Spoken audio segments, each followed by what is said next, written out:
Breathing Principles Training Guide. Introduction. The objective is not to completely eliminate stress or anxiety. This is something we need to make clear right from the very start. Believe it or not, stress and anxiety are actually useful emotions. Both put the body into a physiological state of heightened arousal, attention, and awareness, and can even increase physical strength and power. When you're stressed, you're essentially amped up, and this makes you better at completing physical tasks or reacting on the spot. Psychologists have also shown that stress can be a positive motivating force in the right circumstances. Stress is what compels us to study for exams and what motivates us to save money as a contingency fund. Specifically, this type of stress is known as eustress and is a very useful phenomenon. The problem is that many of us have no control over when we become stressed or when we get anxiety. This then in turn leads to us feeling those emotions in maladaptive situations. Being chased by a lion. Then yes, the fight or flight response, as it is known, is exactly what you need. About to give a big speech to a large audience, then the same response is going to make you look nervous and unconfident. Likewise, it's important that the stress response be appropriate to the situation that we're in. Being a little stressed in a crowd is normal, but having such a powerful response that you end up having a panic attack and fainting is a problem. So our objective here is not to remove stress entirely, but simply to learn to control it, to hone it, and to use it to our advantage. That's what this book is all about. This book will teach you to take control of your physiology and your psychology, so that you can experience the right emotion when you need it. You can suppress your fight or flight response during a presentation in order to come across as calm and collected, and you can switch it on again during competition so that you become an unstoppable athlete. You might not think that you currently have a particular problem with stress, and this may well be true, but even if you don't experience any crippling anxiety, that doesn't mean you couldn't benefit from being more calm, more collected, and more in control of your thoughts and feelings. All of us experience inappropriate anxiety to some extent. The question is simply where you fall on that spectrum. In this book, you will learn how to stop panic attacks, how to suppress the fight or flight response, no more shaking, how to tap into a flow state for ultimate performance, how to influence your psychology with food, exercise, movements, essential oils, nootropics, medications, how to use meditation, how to use cognitive behavioral therapy, how to remain calm in any situation, and approach it in the optimal way for the best results. Without further ado, let's jump in and put you in control of those emotions. Chapter 0, a peek into your fight or flight response. So what exactly is stress? What is anxiety? Both these are psychological and physiological states that are brought about by the release of certain chemicals in your brain and body. These occur in response to physical or psychological stimuli and have an adaptive function in helping us to survive for longer. This might happen if you fall from a height, for instance, or if you identify a threat in your immediate surroundings. In response to this, your brain's salience network will direct your attention and trigger the release of the right chemicals. These chemicals are made up of neurotransmitters and hormones including adrenaline, noradrenaline, dopamine, cortisol, glutamate, testosterone, serotonin. Neurotransmitters such as dopamine are chemical signalers that are released during synaptic transmissions. These are stored in vesicles at the end of each neuron and released during communication to instruct brain cells on how to behave, modulating attention, memory, and awareness. Hormones, meanwhile, are released primarily into the blood and have wider-reaching and longer-lasting impacts on the body and brain. Some hormones can act like neurotransmitters too, thereby affecting our mood, attention, and memory. You don't really need to know all of this. Rather, you need to know what the effects are, specifically the fight or flight response causes. Accelerated heart rate, increased attention and focus that acts like tunnel vision dilation of blood vessels, thickening of the blood tension in the muscles quickened, deeper breathing pupil dilation, enhanced memory, reduced digestive and immune function pain reduction, heightened sensitivity in your senses, increased energy, increased muscle fiber recruitment. This, in turn, is a response that has evolved to help us improve our chances of survival in life or death situations. Imagine you're trekking through the wild when you come across a lion. This would grab your attention immediately and cause the cascading release of chemicals that lead to the fight or flight response. The main role here is to take blood away from secondary and less important functions, digestion and immunity, and to direct it to the muscles and the brain, which can be used to fight or run. The pupils dilate in order to improve your peripheral vision and awareness. Your attention narrows to keep you focused on the immediate threat. Your heart rate increases and blood vessels widen so that more blood can get around your body, and your blood thickens to improve clotting in case of an injury. Pain is reduced so that we can continue to run and fight even if we become injured. Our muscles become more powerful, ready to punch and kick or to sprint. Our memory improves so that we can learn from the experience and avoid danger in future. All these things together thereby help us to escape our prey and live to fight another day. And once we're in safety, our body will switch to the rest and digest state, which will enable the body to recover, digest, and heal. This is why we have a fight or flight response, and it is how it originally formed part of a healthy psychology. The problem with the fight or flight response, the problem with this response is that it is still the same one we had in the wild. Our lives have changed a huge amount in a short space of time, and unfortunately, our bodies haven't had the chance to catch up. Sometimes, a fight or flight response is still exactly what you need. If you get into a physical confrontation, or if you're pinned under a rubble, then all that heightened strength, power, and reflexes is going to be very useful. But in other scenarios, we can interpret a situation as dangerous and react inappropriately. For example, when you're giving a speech, having that much adrenaline is going to make life more difficult. The tunnel vision and focus that the fight or flight response gives you will make it more difficult for you to come up with creative phrases, and your sensitivity to your surroundings will make you jumpy and twitchy. Meanwhile, adrenaline causes other symptoms such as shaking, and this means that your audience will be able to physically tell that you're scared. If you look nervous, then the assumption will be that you don't have confidence in yourself or in what you're saying, and thus whatever you're saying will be undermined. The same is true on a date or in an interview. Again, it boils down to evolution.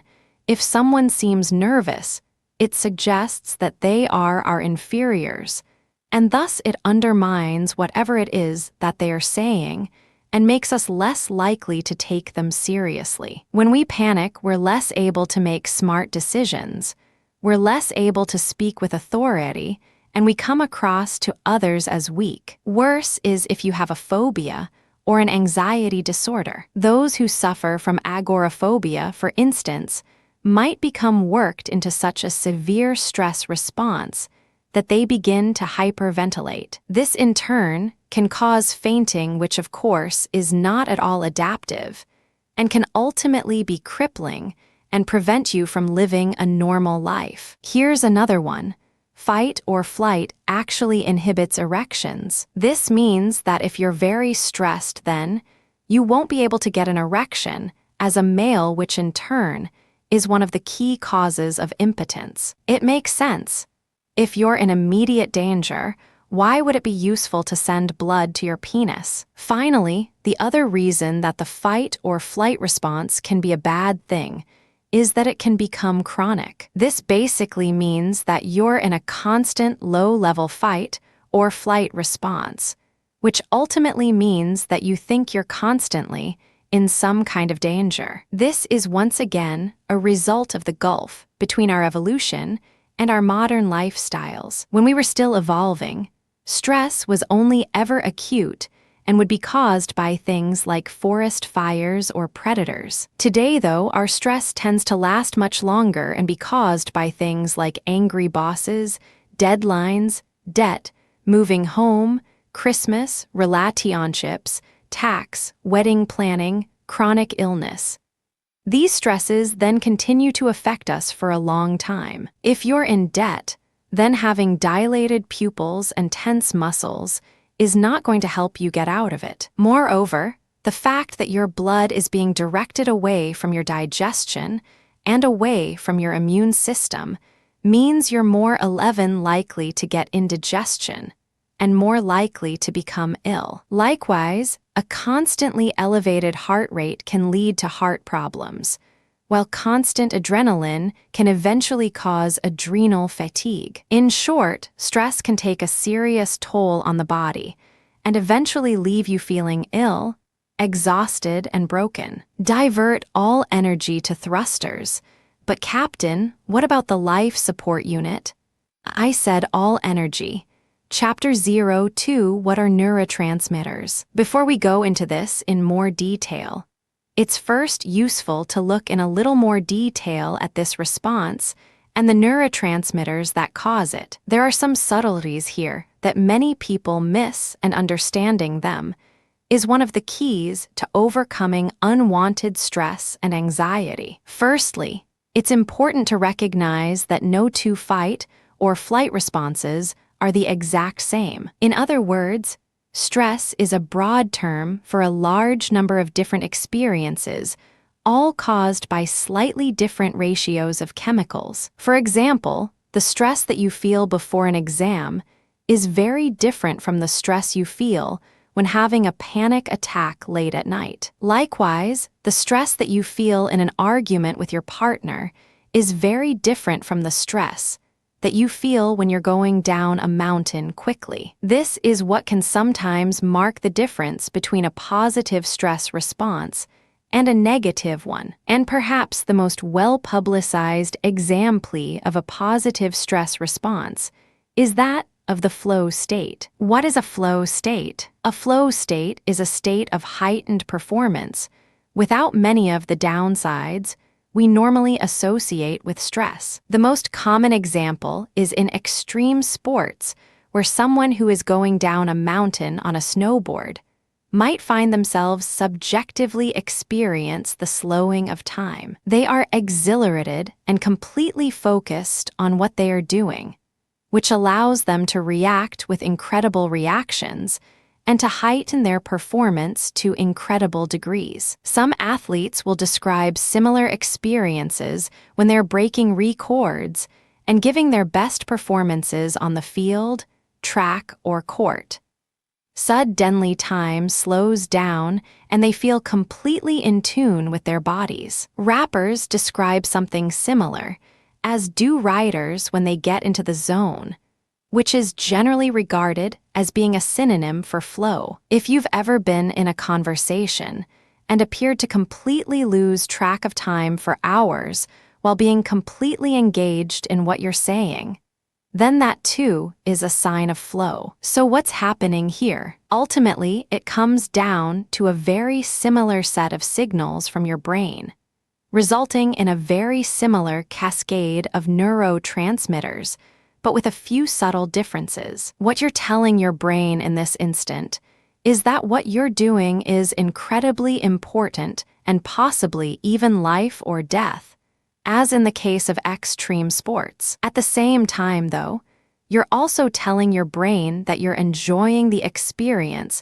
which slightly changes the chemical profile. Now you likely have an increase in serotonin, the feel-good hormone that numbs pain, and research suggests you also get an increase in anandamide, which is the bliss neurotransmitter that also increases creative problem solving. This same neurotransmitter is associated with the use of marijuana. You probably would experience less cortisol meanwhile, which is what makes us feel anxious and paranoid. So you still get the focus and the heightened performance, but instead of feeling bad with it, you instead feel right at the top of your game. Research shows us that this selection of neurotransmitters and hormones leads to something called temporohypofrontality. This is a state where the frontal regions of the brain actually shut down and the body begins acting more on pure instinct. Ultimately, you become completely focused on the thing you're doing because you believe it's important and rewarding, and you therefore stop second-guessing yourself. But even within the flow state, there are differences. The way you feel when hurtling down a mountain, for example, is somewhat different from the way you feel when deep in conversation. Then there are other experiences that are somewhat similar to fight or flight. A good example is anger. When we're angry, we experience many of the same reactions, but probably with an increase in testosterone and perhaps substance B, which is a neurotransmitter associated with physical pain. So with that in mind, what's one strategy you can use to right away to start coping with stress better is to change the way you think about your stress. Instead of trying to fight your stress and make yourself feel calm, which can often be a fool's errand, instead consider changing the nature of your stress. Try to enjoy the moment more as a challenge and a learning opportunity, and you can hopefully trigger a flow state. Or perhaps instead try to get angry about the situation. Anger is often viewed as a negative emotion, but actually it is highly motivating and can be useful for increasing our drive and ability to get what we want. Don't get scared, get angry. How neurotransmitters work. Neurotransmitters are small molecules that live in the brain cells. Specifically, they are found at the end of the axons, which are tails coming off of neurons and connecting to the dendrites of other neurons. When a neuron fires, called an action potential, energy is transferred down the axon and jumps across the synaptic gap to the dendrites of other neurons, causing them to fire once they are overloaded. This is what creates our subjective experience of the world. At the end of the axons are synaptic knobs, and at the end of these are neurovesicles that contain neurotransmitters. When the action potential fires, these are then released along with the charge and attached to receptors in the receiving neurons, known as postsynaptic cells. Only the right neurotransmitters can fit into the appropriate receptors, and they will have slightly different effects depending on where they are in the brain. Why does all this matter? You'll find out in the next chapter.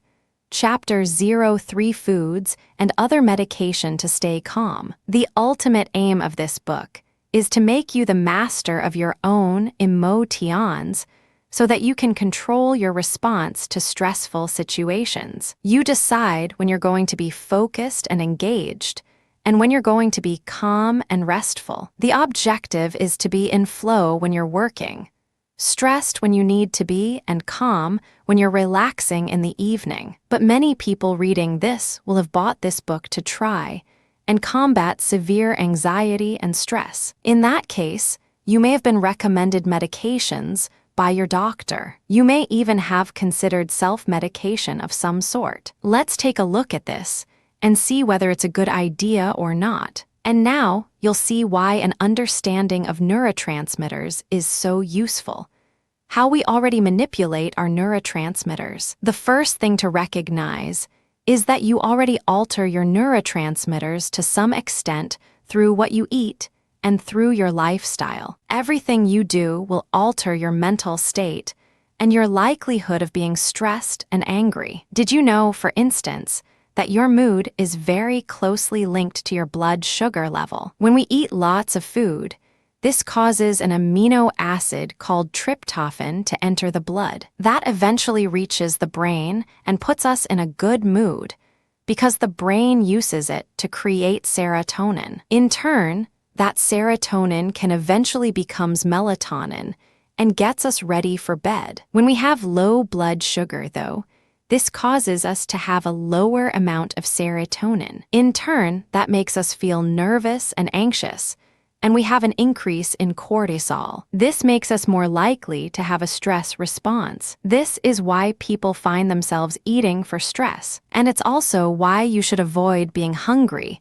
if you're about to attend a stressful meeting, first date, or interview. Another way people self-medicate when they're highly anxious is with alcohol. This is because alcohol triggers the release of GABA, in the brain GABA being gamma-aminobutyric acid, which is an inhibitory neurotransmitter. That means it reduces the firing of neurons and suppresses activity overall. This is in contrast to some of the stress hormones like glutamate and cortisol, which increase activity. From a first-person perspective, this creates the sensation of the brain quietening down. If you're someone who has a lot of anxious thoughts and ruminations, then consuming alcohol or getting GABA in another way will make you feel quieter though also sleepier. Essentially, it is a sedative. Of course, self-medicating for anxiety with alcohol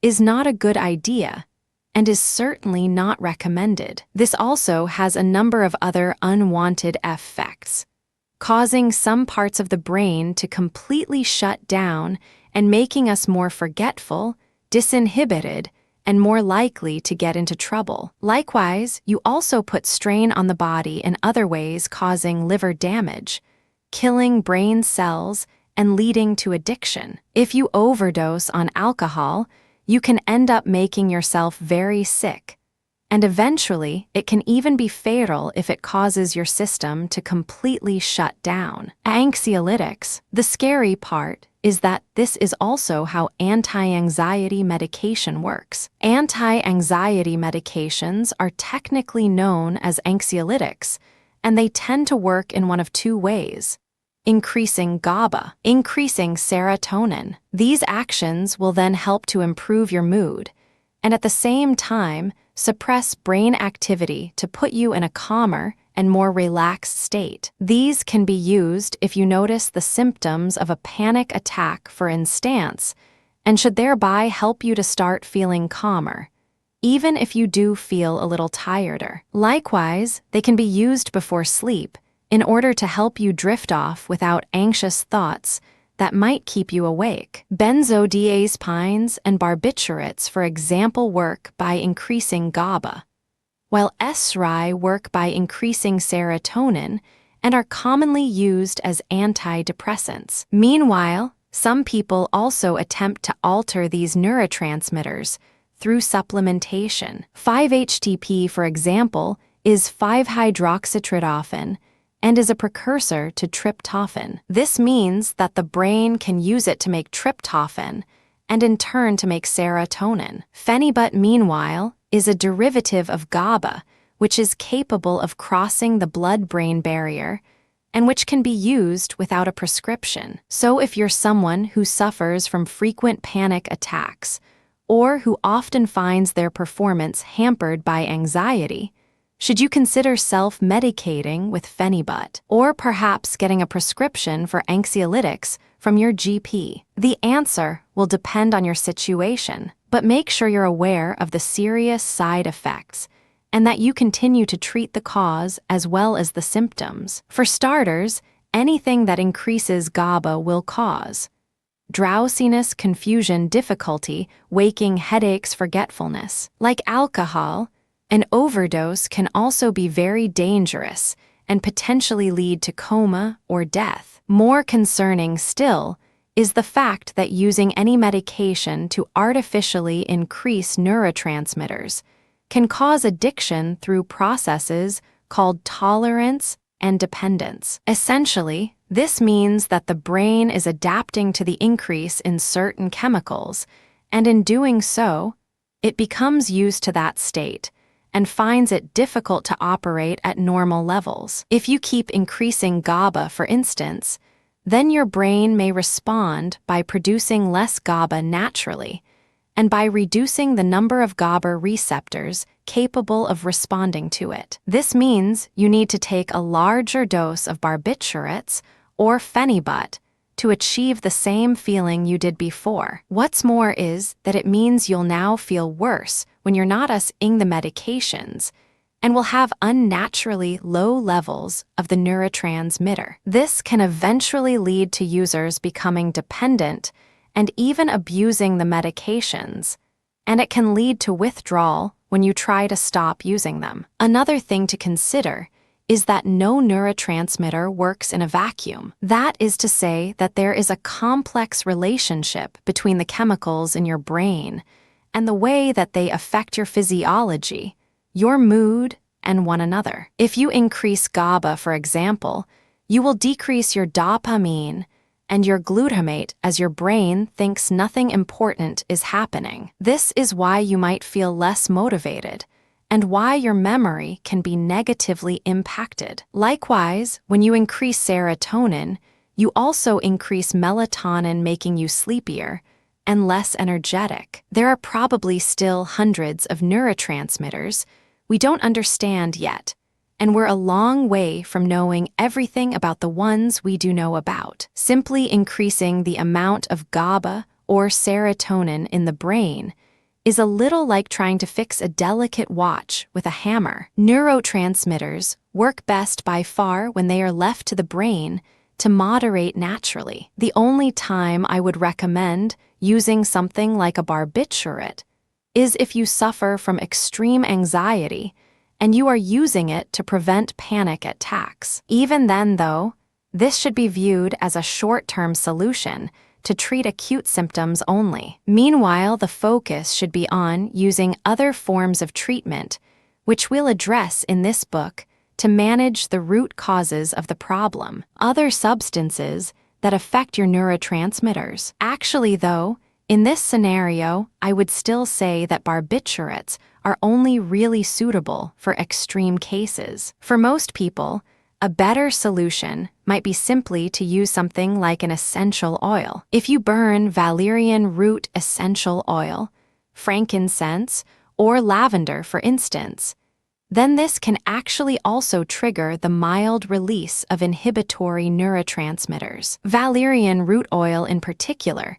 can cause a strong release of GABA and is very useful as a sleep aid. Again, you shouldn't rely on this method, but if you want to relax in the evening while reducing stress, then burning some oil is one approach that can make this all the more effective. And if you want to get a little help managing the early symptoms of a panic attack, that dabbing some tissue in this oil and inhaling might be less extreme than using anxiolytics. And meanwhile, remember that some things you consume can actually make anxiety worse. The biggest culprit, caffeine. Caffeine is a stimulant that increases dopamine, cortisol, glutamate, and adrenaline, and that's why it can also increase your heart rate, cause tremors, and make you nervous. Caffeine is a little like having a stress response in a mug, which is great for focusing, but not so great for staying calm. So if you're the anxious type,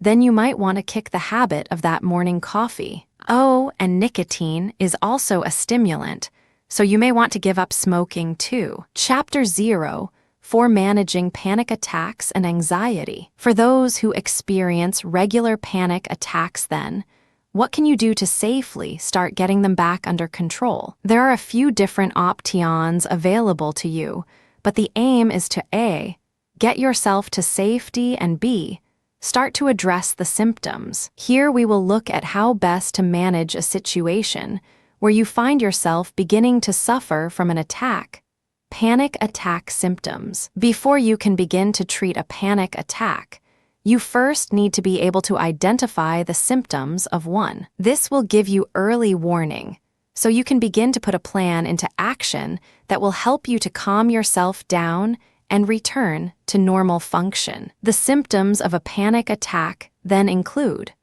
rapid heart rate, shallow breathing, racing, negative thoughts, sweating, muscle tension, dizziness, chest pain, pacing. Often the heart rate can reach the point where it is so intense that it feels like you are having a heart attack. In fact, this is one of the big problems many people face when suffering from panic attacks. They become convinced that they are suffering from a heart attack, which causes them to panic even more. The symptoms take about 10-20 minutes to reach their peak and will often then subside, but sometimes take several hours. Of course, it is very important to get yourself checked if you think there is any chance that you might be suffering from a heart attack. Note, however, that in cases of heart attack, the feeling of dread will tend to precede the elevated heart rate or the stress. Panic attacks also cause shaking, restlessness, rapid and shallow breathing, nausea, and butterflies in the stomach. The best way to describe a panic attack is as being very similar to a fight or flight response, but turned up to 11. If you have ever had to give a speech in public which you've been scared to give, if you have ever had a confrontation with someone in the street,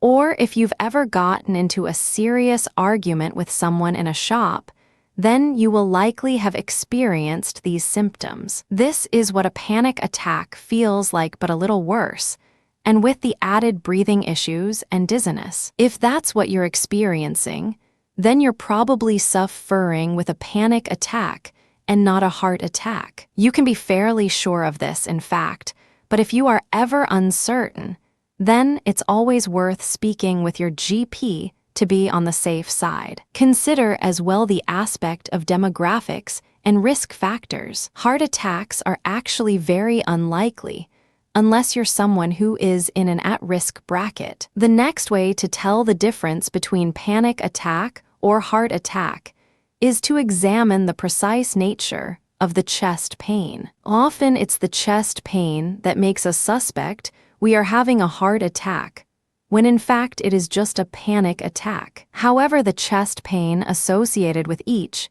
is actually quite different. In a heart attack, for instance, the pain is normally described as a crushing pain and a dull ache, as though someone is sitting on your chest, causing a shortness of breath. This is then often experienced alongside pain in one arm, in the jaw, and in the neck. In a panic attack, meanwhile, the difficulty breathing is actually caused by hyperventilation rather than heart problems, and this will be experienced as low CO2 and dizziness as opposed to a feeling as though you're about to suffocate. Any tightness in the chest will be caused by muscle contractions that are the result of stress. What is a normal heart rate during a panic attack? Seeing as anxiety increases your heart rate via adrenaline, and panic attacks are essentially extreme anxiety episodes, it makes sense that your heart rate should increase at this time. But what is a normal panic attack heart rate? Unfortunately, the answer is not that straightforward. For starters, everyone has a different resting heart rate, to begin with, meaning they start from different baselines. An athlete may have a resting heart rate as low as 40 BPM or less, whereas someone unhealthy could have a heart rate as high as 120 BPM when they're not doing anything. Fitness dictates heart rate to a large extent because exercise strengthens the heart. The stronger the heart becomes as a muscle, the more it will be able to drive blood around the body with each beat. Ultimately, this means that a very strong heart won't need to beat as rapidly in order to circulate as much blood. Other factors also affect heart rate, however, include blood viscosity and vasodilation, height, metabolism, and more. Even the air temperature can affect your heart rate. Some perfectly healthy people have high heart rates for seemingly no reason. A panic attack heart rate then is likely to result in a marked and sudden spike for that individual, though it might still be beating slower than some people not having a panic attack. As a general rule, though, you can likely expect a panic attack heart rate to be anything from 100 to 170 BPM, equivalent to an intensive bout of exercise. What's also important to keep in mind, though, is that everyone experiences panic attacks differently, and every case of a panic attack is different. Managing anxiety and panic attacks. In the short term, there are a few things you can do to help manage the symptoms of a panic attack and to get yourself back under control and to safety. Get to safety. The first and most important thing to do during a panic attack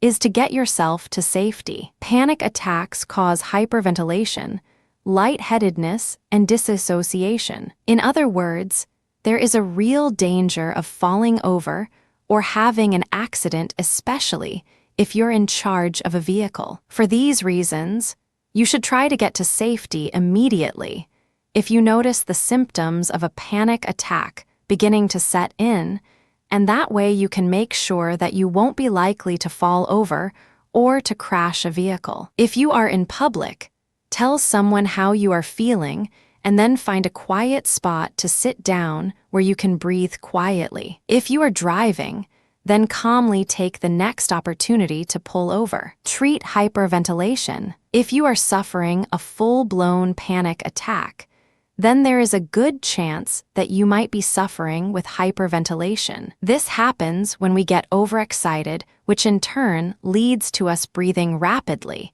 and thus lowering CO2. This is also the reason that panic attacks will often lead to feelings of lightheadedness and dizziness, and why they can even cause you to fall over or pass out. There are multiple different types of treatment for hyperventilation, and all of these can give you good ideas of what to do during a panic attack to help get your breathing back in order. Breathe slowly. With or without hyperventilation, it is important to get your breathing under control and to make a conscious effort to try and breathe deeply and slowly. This is one of the main methods recommended by cognitive behavioral therapists as a way to prevent the panic attack symptoms and to help restore order. Breathing deeply and slowly is effective because it encourages the activation of the parasympathetic nervous system. This is the system within the body that acts contrary to the sympathetic nervous system,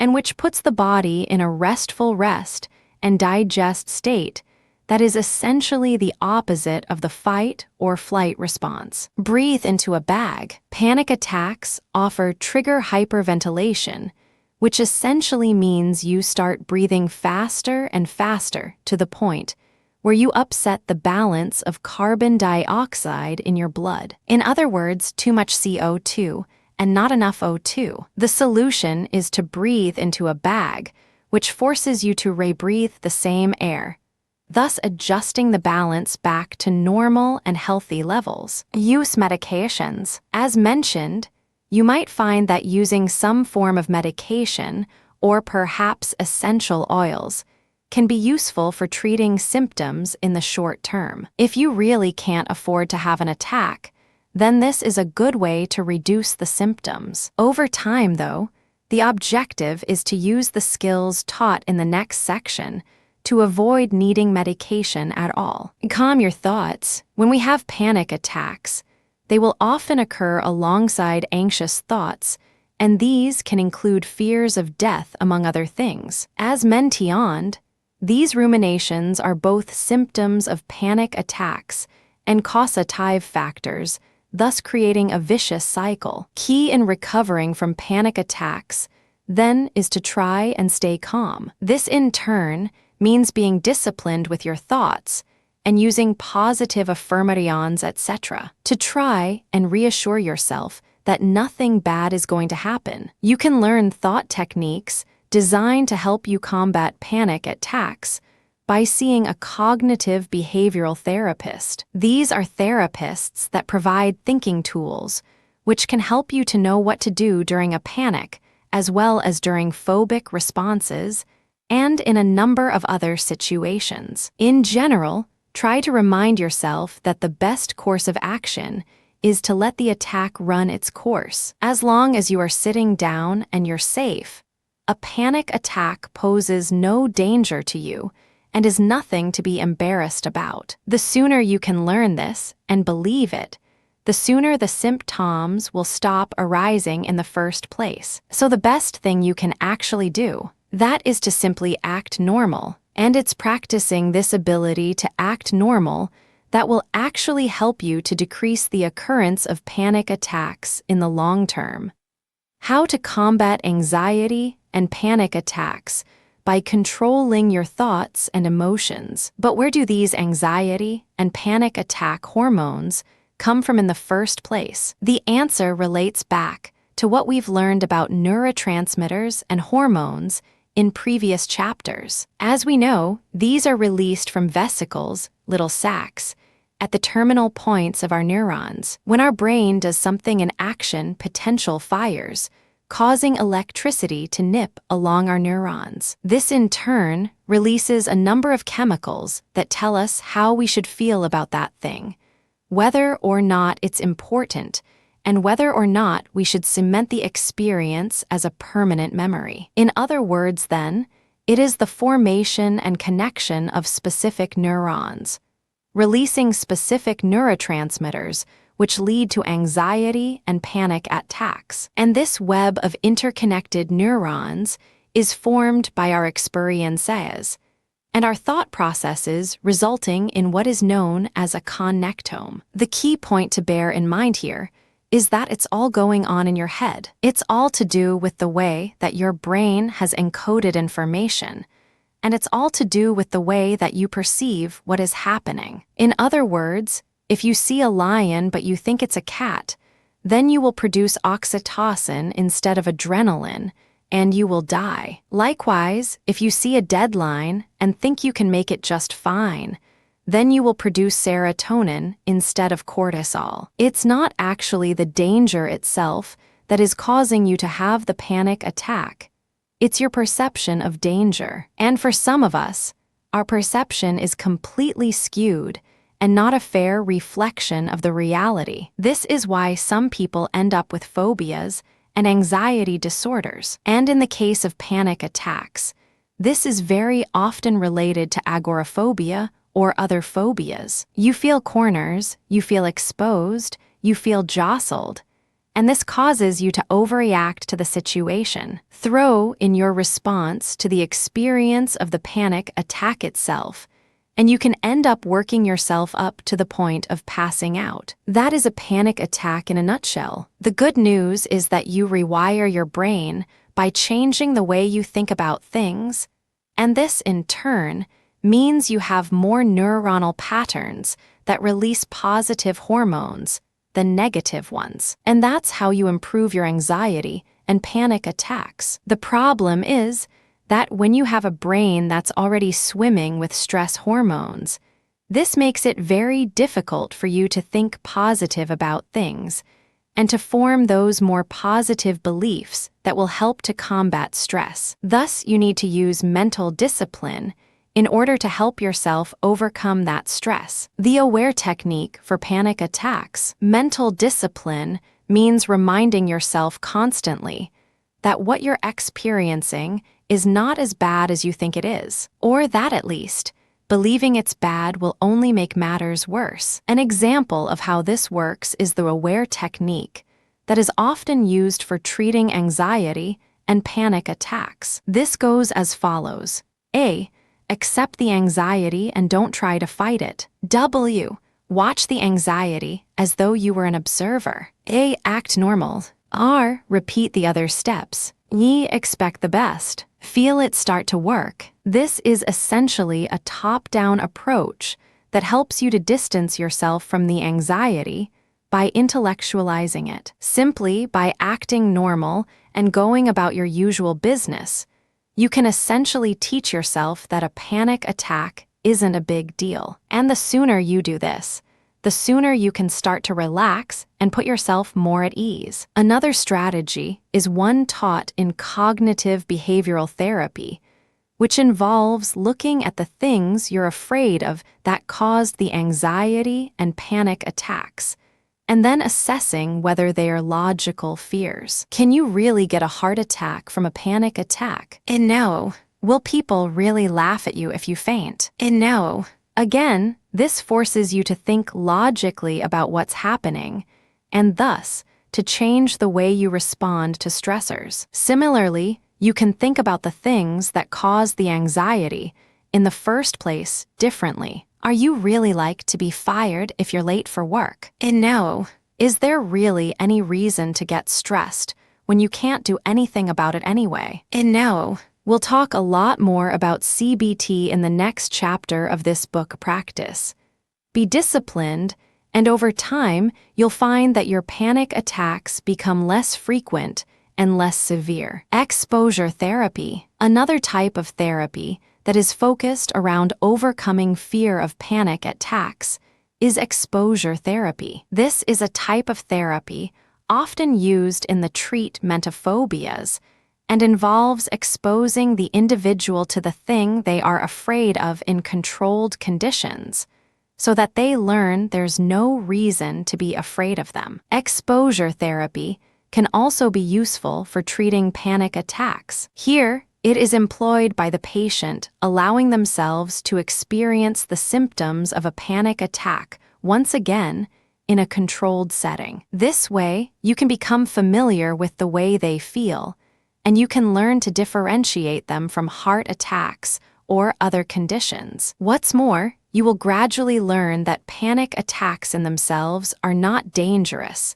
and while they might be uncomfortable, they don't generally lead to any negative consequences. As long as you can sit down quietly somewhere, they pass, and really there's nothing to be afraid of. Note that exposure therapy here can also be used to combat phobias, which may be particularly helpful if phobias are what are causing the anxiety attacks. For instance, if you have a phobia of crowds and this is causing panic attacks, slowly exposing yourself to bigger and bigger crowds under controlled conditions is a very good strategy for coping. Chapter 0, 5 Cognitive Behavioral Therapy Explained. Essentially, what you're looking at when you use techniques like AWARE to manage a panic attack is a form of cognitive behavioral therapy. This is a psychotherapeutic approach that we have already touched on lightly a couple of times, and which you can use to not only combat severe anxiety, but also to control any kind of stress response. Eventually, CBT can be used to completely control your reaction to stressful events, and to help you tap into any emotion that you need at any given time. Read on to find out how, behaviorism, and a brief psychology history lesson. Behaviorism is a school of psychology that was popular in the 50s, but which has become largely defunct now. Still, it is a useful inroad to the ideas that have succeeded it, and a basic understanding is useful to lay the foundations for understanding CBT. The best-known experiment within behaviorism is Pavlov's dogs. Here, the psychologist Ivan Pavlov held dogs captive and rang a bell every day at the same time as feeding them. Eventually, he found that simply ringing the bell would result in the dogs salivating. In other words, the stimuli had become linked for the dogs, such that the bell triggered the same response as food on its own. This is classic conditioning, which occurs through repetition. Another type of conditioning is operant, which relies on reinforcement. Positive reinforcement, for instance, means rewarding a behavior immediately after. Also interesting is vicarious conditioning, whereby behaviors, habits and beliefs can be reinforced simply by watching others. We now know that Pavlov was likely forming and reinforcing connections in the brain between neurons, the sound of the bell, and then strengthening that connection with repetition. Reward, as with positive reinforcement, helps to enforce the idea that the association is useful and positive and may increase dopamine and BDNF. Brain-derived neurotrophic factor, a neurotransmitter that encourages learning. Vicarious conditioning, on the other hand, might work via the mirror neurons, which fire when we witness something happening to someone else. We'll come back to these. Mirror neurons are the reason that emotions can be contagious, along with something called facial feedback. And this could also contribute to a passive form of plasticity. Hardcore behaviorists believed that all of human behavior could be boiled down to our conditioning. We reach for things as children and learn gestures for grabbing via reward. And we learn our likes and dislikes through similar exposure and experience. When things went wrong in the brain, they could be described as maladaptive associations. A phobia could come from one serious bad experience or several smaller ones. The solution would be to desensitize the patient or to recondition them to create new, more positive associations, or to deconstruct the existing one. This form of treatment still proves useful for a number of phobias and other conditions. Introducing cognitive behavioral therapy. Behaviorism alone, though, paints an incomplete picture of our brain and development as apart from anything else.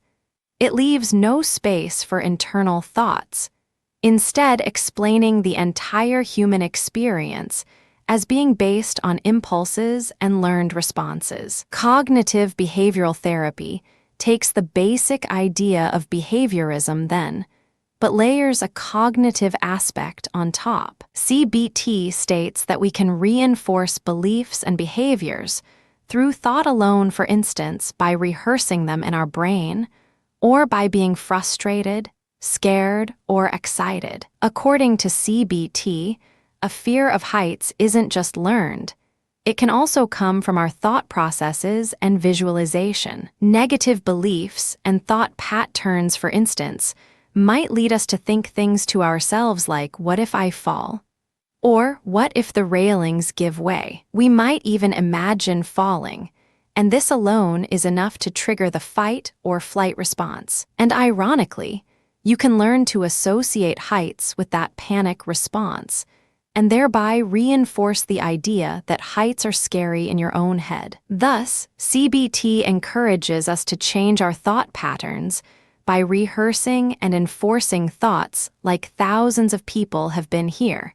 And there's never been an accident, or people don't just fall over for no reason. By rehearsing much more positive thoughts, you can essentially recondition yourself with no need to subject yourself to heights. As we mentioned earlier in this book, it's not the events that scare us, but our perception of those events. Likewise, by imagining something happening or thinking about it, you can cause the very same neurons to fire in your brain as though it were happening. From our perspective, that means that you can trigger neural plasticity simply by thinking. Now we're getting somewhere. Cognitive behavioral therapy techniques have proven highly useful in treating a number of psychological disorders and for improving quality of life. What's more, they are very cheap and practical to implement. Therapists can even provide their counseling over email. They can be used to combat phobias like agoraphobia,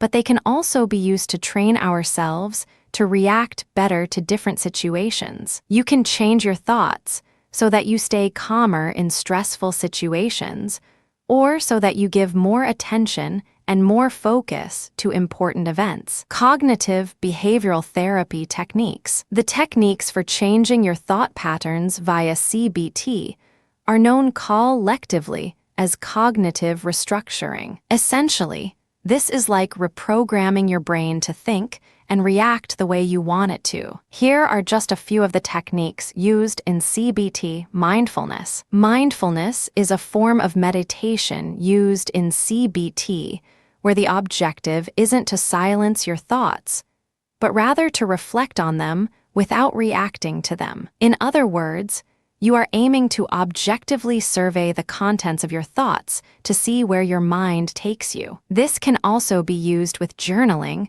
or just a little self-reflection. In other words, you need to somehow identify what thoughts are having a negative impact on your performance in order to be able to undo them. You'll learn more about mindfulness and how to use it in the chapter on meditation. Thought recording. You don't have to do any mindfulness meditation necessarily, though in or dare to identify what thoughts you have running through your head. Just as effective is to simply be a bit more aware of your thoughts and to record them as they happen. You can do this, for example, by keeping a diary by the side of your bed, or just by noting down the thoughts you have when you note them. Thought challenging. Thought challenging is the process of taking an idea and then deconstructing it.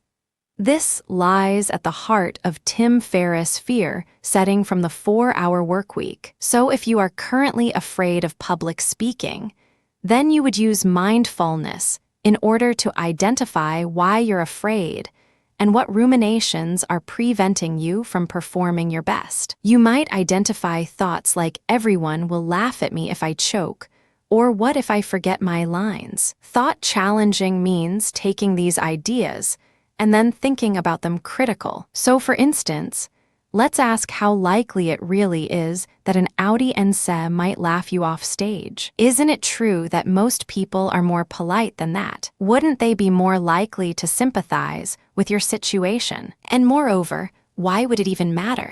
You probably won't need to see these people again. Thought challenging can be even more useful if you write it down and if you revisit the thoughts regularly to reinforce the ideas in your brain. Eventually, you can this way rewire yourself and find that you no longer have the same fear holding you back when talking in public. Hypothesis testing. The issue with thought challenging is that you have to really, truly believe what you're saying. Essentially, it boils down to a self-placebo where you're changing your belief in order to change your behavior and mental state. Sometimes thought alone isn't enough to genuinely transform your beliefs, and in this case, you might want to get proof. One way to do this is with hypothesis testing, which essentially means proving to yourself that your fear is unfounded. One example of how you might do this would be to go up on stage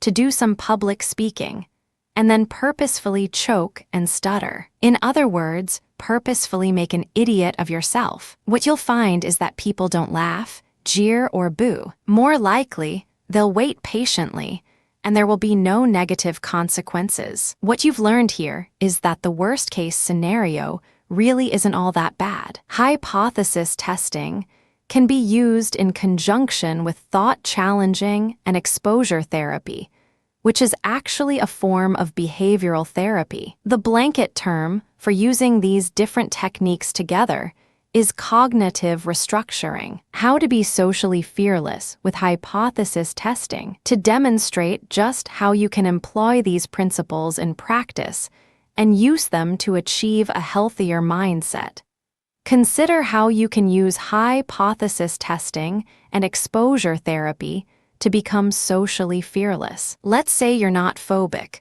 but that you experience a normal amount of anxiety when talking in public. This isn't a crippling problem, but it is enough to prevent you from being quite as confident, charming, and persuasive as you could be. So what do? One answer is to simply prove to yourself that there's nothing to be afraid of hypothesis testing, and then to train yourself not to be afraid of it. Exposure therapy. So go into a shop that's not too near to your home and take some items to the counter to buy. Now, when you go to buy those items, put on a silly voice. As you do this, you'll find yourself experiencing all those normal signs of the stress response. Instead of getting anxious about that, though, just let it happen and use the breathing techniques discussed in the next chapters, or just make it into a fun challenge. Do this a few times, and what you'll find is that there's no repercussion. You can be absolutely ridiculous,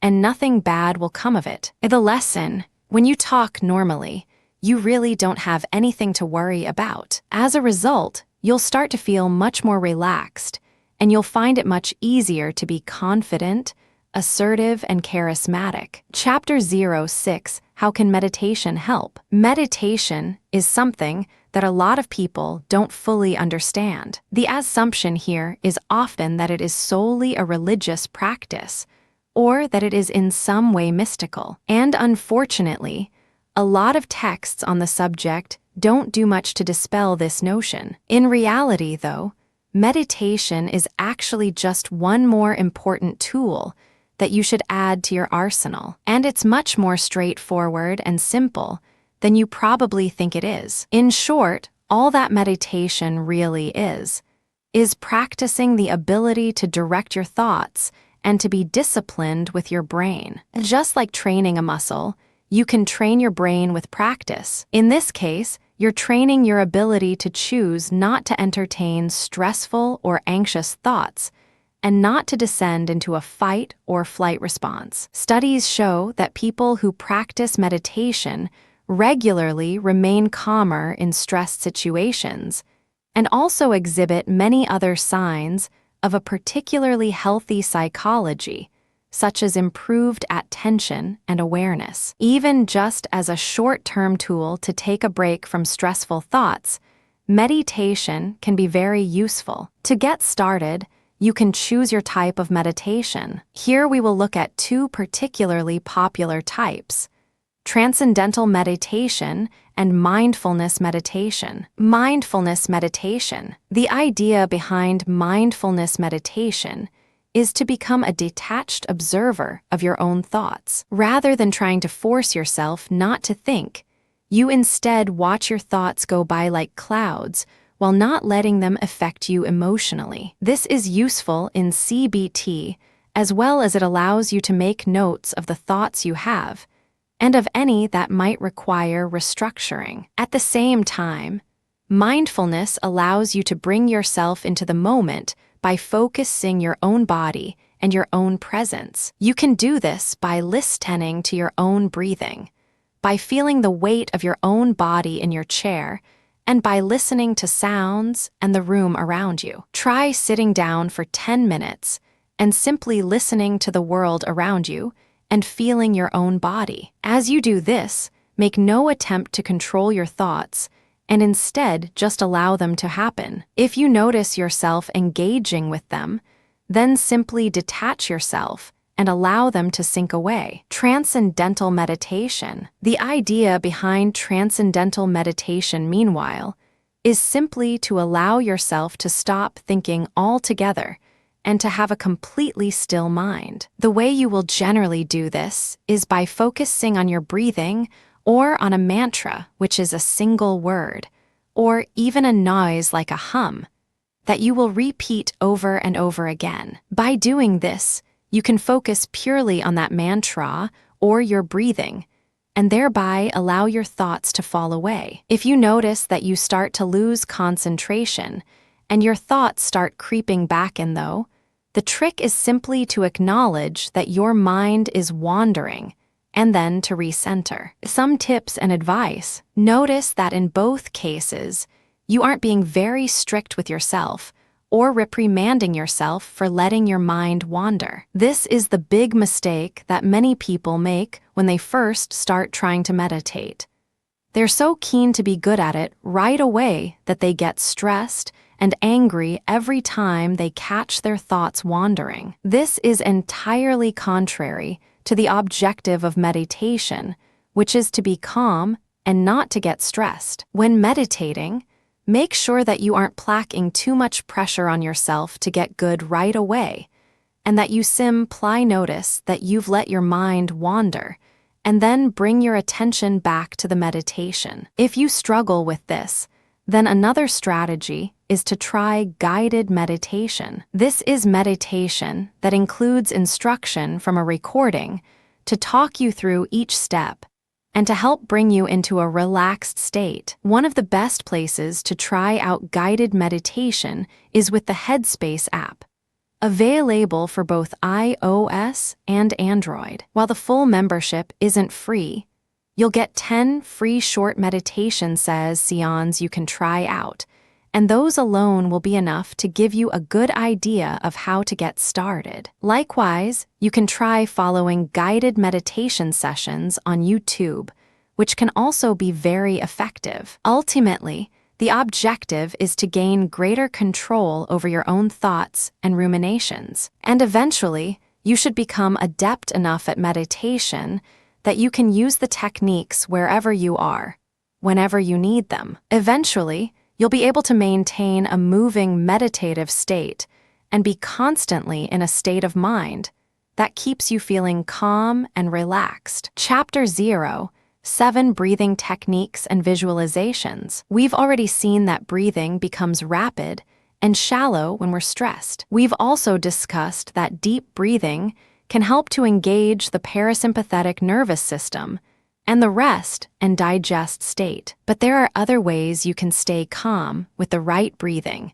And in fact, you can also use your breathing in the long term to improve your overall psychological state and health. Moreover, these techniques can be highly effective when combined with meditation. And there's actually a good chance that most people reading this are currently breathing incorrectly. Curious? Read on abdominal breathing. Abdominal breathing is essentially the type of breathing we should all be engaging in all the time, but most of us don't remember how to do it. To test if you are breathing correctly, put one hand on your stomach and one hand on your chest. Now breathe normally and ask yourself which hand moved first. Did your stomach or your chest rise to begin with? Most of us will find that it's our chest that moves first, but this actually limits how much oxygen we are capable of taking in and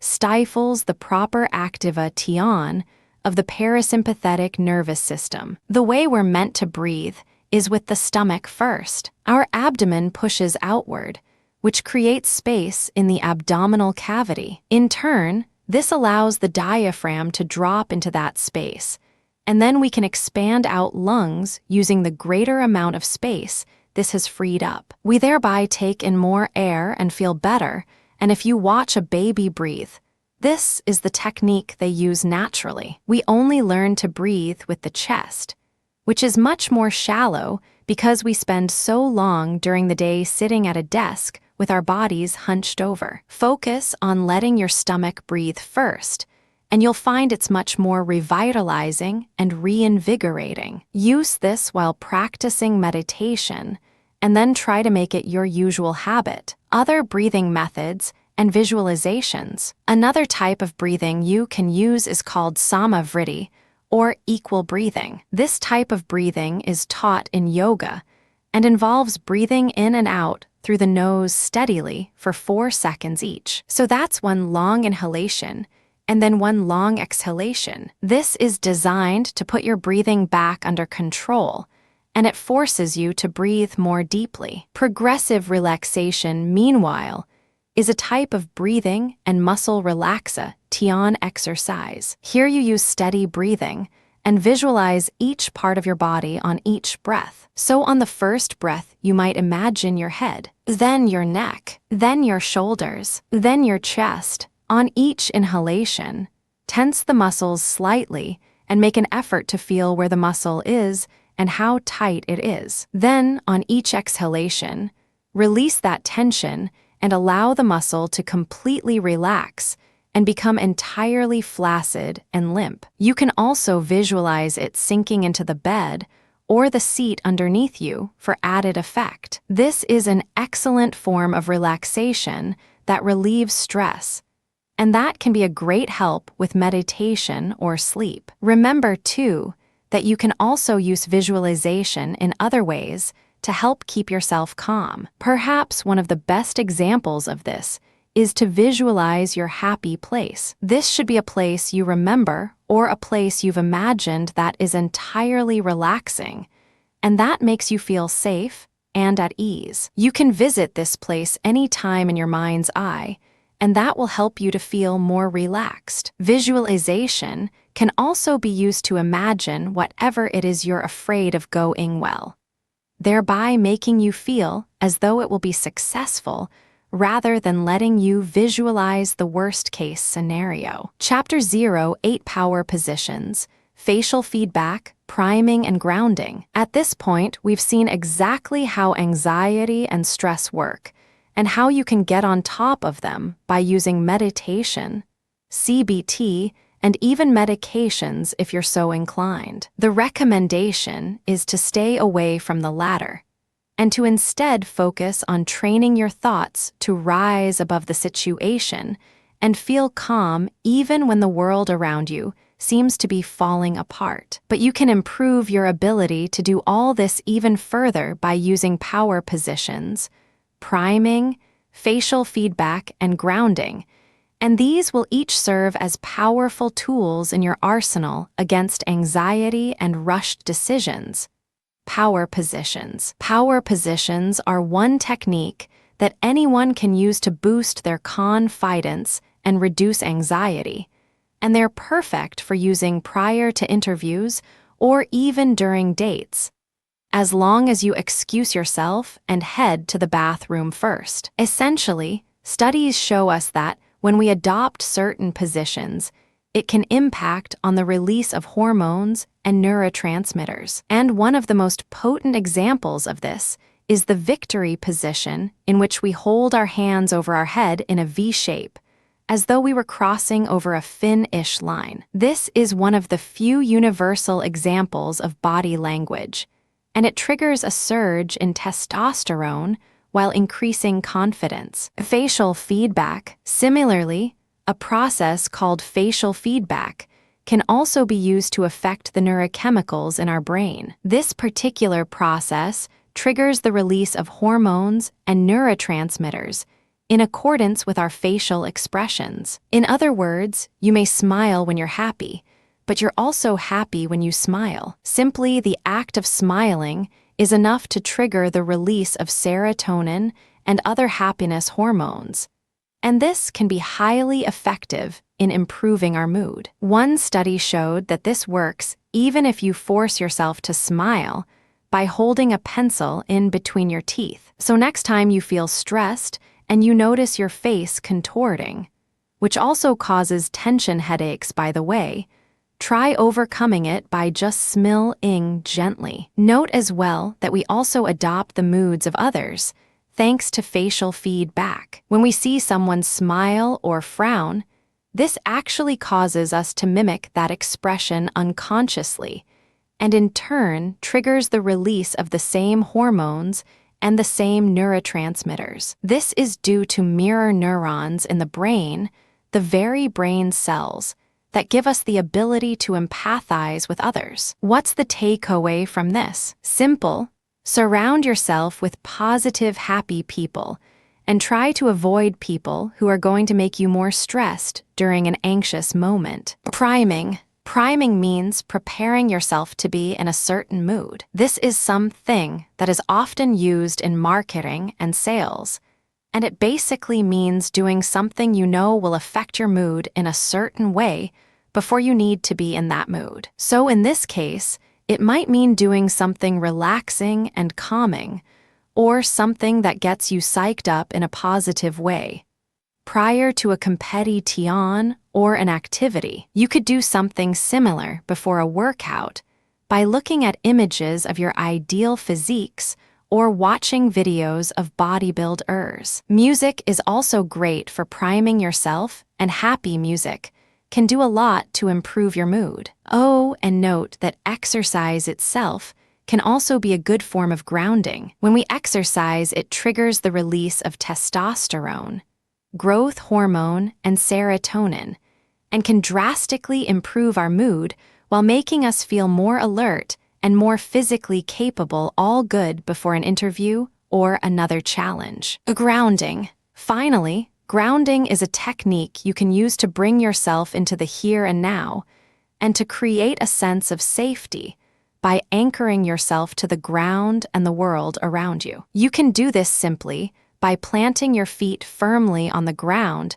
and being consciously aware of them. Other people will use techniques that bring them into the present moment by tapping themselves on the shoulders or clapping, or paying particular close attention to their surroundings. If you're currently stuck in your own head and worrying, reminding yourself of your physical presence and doing something to cement your attachment to the world around you can be very useful as a way to feel less anxious. Chapter 09, Cognitive Biases, How to Make Better Decisions. In the famous book, Thinking Fast and Slow, Daniel Kahneman discusses how often our brain can play tricks on us and cause us to come to the wrong conclusions. This is particularly true when we're forced to make a decision quickly or when high emotions are at play. And it's the result of some flaws in the way we think, known as cognitive biases. Understanding these biases not only again demonstrates the importance of keeping your cool in frightening situations, but also helps you to better employ logic and reason when faced with tough and imminent decisions. Here are some examples of common cognitive biases. Gambler's fallacy. The gambler's fallacy is a common misconception that we make when gambling, and it's responsible for a lot of lost money. The belief here is that when you've thrown heads 5 times in a row, that the next time you throw a coin, it must be tails. Why? Because the odds of throwing heads 6 times in a row are minuscule. Of course, if you remove emotion from the equation and think logically, you'll realize that actually there is still a 50/50 chance. That never changes. Risk aversion. Risk aversion describes our general distaste for risks. The point here is that we will go out of our way to take a risk, even when it's a good idea. If entering a competition gives you a 50% chance of losing $5 and a 50% chance of gaining $12, then you should of course enter, but you may still feel anxious too. Confirmation bias. This is our simple tendency to seek out information that confirms our expectations and our beliefs. Likewise, we are more inclined to believe information that confirms our hypotheses. In fact, though, you should really seek to find information that disproves your beliefs in order to challenge them and grow as a person. Functional fixedness. In functional fixedness, we find it difficult to think of an object in a different context to its primary use. For example, if you need firewood, then you might not think to use a hammer because a hammer is a hammer and not wood. Of course, there is often benefit to thinking outside the box and using tools and objects for other purposes, so it pays to be able to step back and think in this way. Hindsight bias. Hindsight bias is a bias that causes us to think of past events as being more predictable or easier than they really were in reality. Armed with new information, old decisions now seem less challenging, and this can prevent us from properly preparing for future challenges. Contrast effect. This is the tendency to view things in comparison to other things rather than judging them on their own merit. For example, if you have a mortgage worth $260,000 and you end up paying an extra $1K, then you might feel that it doesn't really matter. But if you're buying a chocolate bar and it costs an extra $1K, then of course, that's going to feel like a very bad deal. In reality, though, it's the same amount of money you've lost. Chapter 10, Wrapping It Up. We've seen a lot of disparate ideas and actually learned a lot about psychology throughout the duration of this book. Hopefully, all this has helped you to better understand the workings of your own brain and how this information can be used to suppress anxiety and combat panic attacks. At the same time, hopefully, it has shown you how you can ultimately take complete control over all your emotions if only you're able to put in the right practice and use the right approaches. To help you get started with this then, let's take everything we've learned and summarize it in a few simple steps for you to follow. Breathe when you feel anxiety coming over you. Make sure to breathe deeply and fully, thereby activating the parasympathetic nervous system and triggering the rest and digest state. You can try equal breathing to this end. View it as a challenge to change a stress response into a flow state. Try to see it as a fun challenge rather than a serious risk. This will help you to feel focused without the negative anxiety effects. Act normal, most importantly. Don't worry about the stress and don't fight it. Continue to act as normal and let it run its course. Employ power positions, grounding, priming, and facial feedback. If you get the chance, breathe correctly. Breathing is important enough to appear twice on this list. It's the title of the book after all. Whether you're having anxiety or not, try to breathe the correct way and use abdominal breathing to improve your health and mental state. Learn meditation. Another type of training you can do is to practice meditation and learn to have better control over your own mind. Practice CBT, most importantly of all. Practice using CBT in order to reprogram the way you think and the way you perceive situations. This means noting down your thoughts during mindfulness meditation, and it means challenging your negative thoughts. You can also use visualization and even hypothesis testing. Try facing your fears gradually, and you'll learn to stay entirely cool in those situations in future. Take a moment before making stress decisions. Are you falling victim to a classic cognitive bias? This takes time and practice, so stick with it. Once you finally get there, you'll find you become the master of your own emotions, and that changes the whole game.